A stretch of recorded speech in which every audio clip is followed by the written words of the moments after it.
Ay ngayon nga ni dahil magandang panahon naman kami mapunta sa kabila naming nyugan. Ay kaya nga ni din kasama ko aking mga pamangkin gawa ng gusto sumabay sa kabilang nyugan gayon. Ay para na naman ako nagkakap din Kaya nga ni ayan sila nagsakay diyan sa kalabaw na ayan. Hindi pa nga nila ang pagdating namin din sa naunahan ay pagkaputik pa rin ang daan. Gawa ng baga nga ni din sa amin kahit pagkatagal-tagal na nagulan ay pagkaputik pa rin ang daan gayon. Ay yung baga nga ni parang tagal mawala ng tubig. Ay, but anyway it's okay. Uy English. Hindi nga nila kung mapapansin nyo diyan ay may parang hinukay-hukay na lupa gayon. Ay, kaya nga ni pala may gayan gawa na yung pagtataniman ng kamuting kahoy mga gayon mga other crops.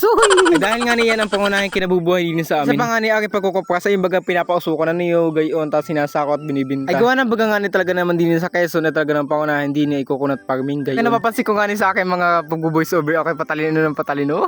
Hindi nga nila kami nabutan ni Papa din ay malayo-layo na gawa ng si Papa ay pagkabilis ba din maglakad. Gawa na nga niyan si Papa ay parang puputiriyosod lang maglakad ay pagkabilis-bilis. Kaya nga ni kami medyo nahirapan magpakit ng kalabaw gawa ng baga nga ni pagkatas-taas ang daan gayon. Ay nga ni pagkatapos na pagkahirap-hirap na daan kami nandini na rin ay nakapagpahinga na rin kami. Hindi nga ni makikita ko naman na rin pagkaganda-gandang bundok. Gusto ko nga ni palang umakyat diyan lang ako lang mag-isa. Kaya lang nga ni sa mga susunod na gawa ng okay pagkarami-rami pa rin gawa din. Ay, hanggang din na lang. Thank you.